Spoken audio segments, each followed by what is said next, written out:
Does your camper spend a lot of time connected to your truck through one of these 7-pin connectors? If it does, there is the potential that you could completely kill the battery in your truck. Let's say you accidentally leave something on in your RV overnight, maybe an inverter or the refrigerator is running off a battery. You could wake up in the morning and find that you have a completely dead camper battery as well as a completely dead truck battery. In this video, I'm going to show you how to check to see if this potential problem exists and how to fix it. So let's get right to it. I recently received an email from a couple that had this very problem. They woke up in the morning to a dead battery in their camper and their truck. At its best, this situation could put a damper on your camping plans. At its worst, it could leave you stranded somewhere. It's also going to damage your truck's battery and shorten its lifespan, so we don't want that. Whether you have a truck camper, a fifth wheel, or a travel trailer, this 7-pin connection is pretty universal between the camper and the truck. Your truck and camper are going to have their own independent batteries and charging systems. Your truck relies on the battery to start its engine and run all of its accessories. In your camper, there's a battery that powers your fans, your lights, and possibly an inverter. Ideally, the truck and RV batteries would be completely separate, each having their own charging source. However, in most cases, the two systems are connected to each other through the 7-pin cable that goes between the truck and the camper. This can become a bigger issue for people with truck campers, like ours, because they spend most of their time in the bed of the truck plugged in. The 7-pin connection provides brake lights, directionals, and marker lights for your camper. And in the case we're looking for, it also provides power to it. Since I'm talking about truck campers, fifth wheels, and larger travel trailers, I'm going to limit this discussion to the 3 major truck brands: Ford, General Motors, which makes Chevy and GMC, and Ram. But the same principles are going to apply to any vehicle with the 7-pin trailer connection. The 7-pin connector uses one of the pins to provide power from the vehicle's battery to the trailer or camper. This provides some charging power to your RV batteries, but it's pretty limited. It's only going to be able to maintain the batteries or just charge them very slowly. But for the sake of simplicity, the main goal here is to prevent accidentally draining the battery in your truck. We have a 2018 Ram 3500. And the power through the 7-pin connection is always on. The only way I have to shut it off is to remove the fuse. On some trucks from Ford and Chevy, the power turns off and on with the ignition, which will help prevent this issue in the first place. I asked some people in Facebook groups how their trucks are set up, and I got a wide range of answers. From my research and the responses of the group, I've learned the following. Number 1, Ram trucks are always on. Number 2, Ford, Chevy, and GMC all vary depending on their year, model, and trim level. So the best way to determine if your truck is always on is to just test it. Let me show you how to do that. All you're going to need is a multimeter. If you don't have a multimeter, you can use a test light. Some trucks do shut off the power, but only after a delay. So to have an accurate test, make sure that your truck's been off for at least 15 minutes before checking for power. Alright, so I grabbed my multimeter, and this is just the cheapie that I got from probably Home Depot years ago. I want to turn this to the DC range, right around the 20 volt mark. I'm going to climb under the truck and show you how to test the 7-pin connector. It's been in the mid-90s for the last week, and we've been hanging out in parking lots running our generator trying to stay cool because it's been brutally hot. And anyone who lives in a camper knows how hot it gets on a hot day. You got to have the AC running.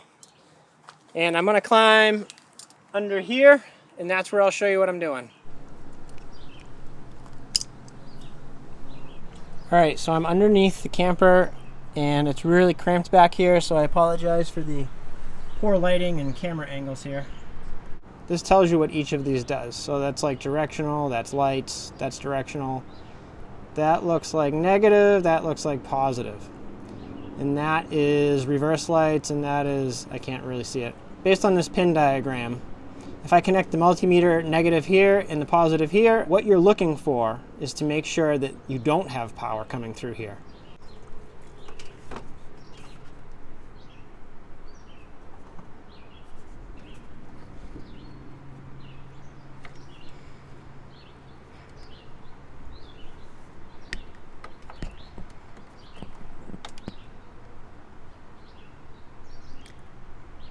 So I'm doing this one-handed, but as you can see,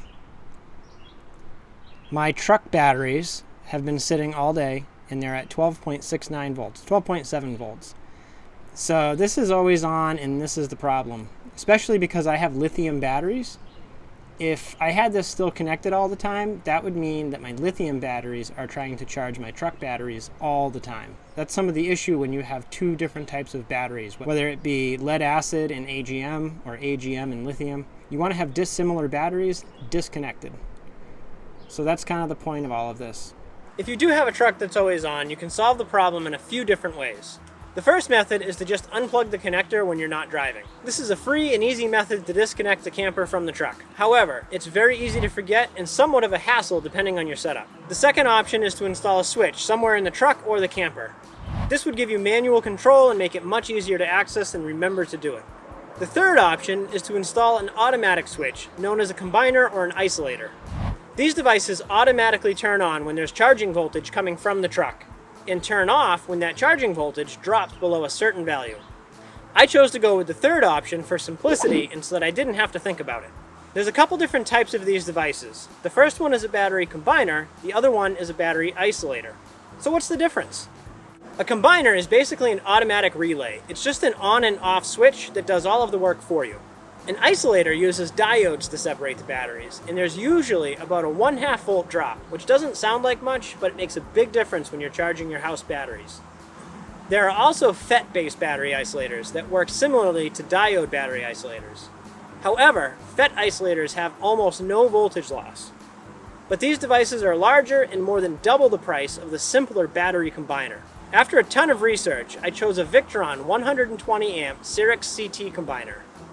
They're very reliable, accurate, and small, which was great considering where I installed it. I've had mine installed for over a year and a half, and I just tested it while making this video, and it's still working exactly as it should. I'll leave a link to this device down below in the video description. Now, the installation of this device or a device like it is going to depend on your camper. But for our 2019 NuCamp Cirrus 920, I was able to get the wiring diagrams from NuCamp as well as ask a few questions on the best way to access the wire that I needed. After talking to support, I had enough information to figure out what I needed to do next. The wire I needed to access was right inside this compartment.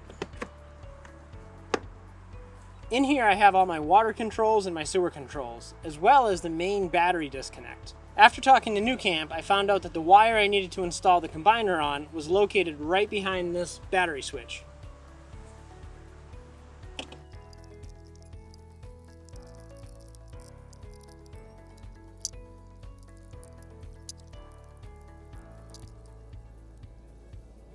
Since I can't show you how to install a combiner on your particular RV, I can show you how I have mine set up, and that will give you an idea of how to connect it. So the manual is going to give you all of the information you need. But basically what you're doing is you're taking battery 1, which is going to come from the truck, and connecting it to battery 2 on here. When I originally did this a year and a half ago, this cable had some extra slack in it, and I was able to cut it, and I put these ring terminals on, and I connected the side of the wire that goes to the truck, which is this one. I connected to battery 1, which is going to be the source. And then I found that this cable on this side leads to the battery in the camper, and I connected that to number 2.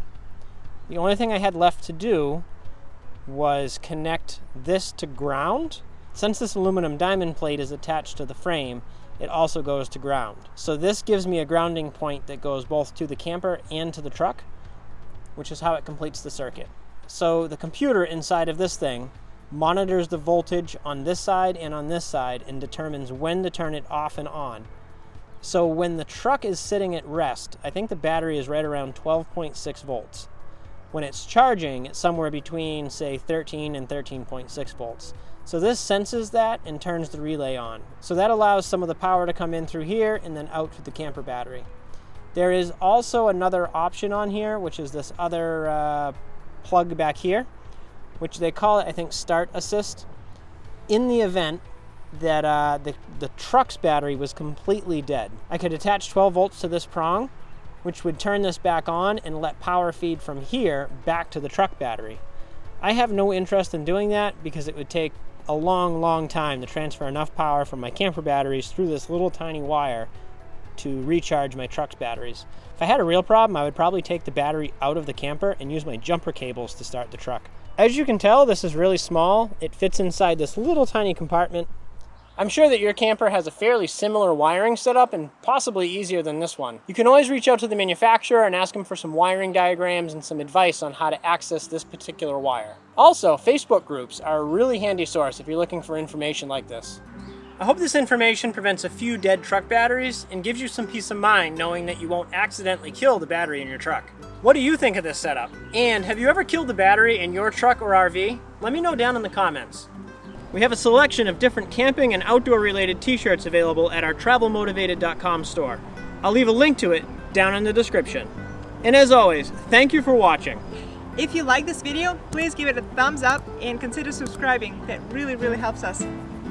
And we'll see you in the next video. Bye!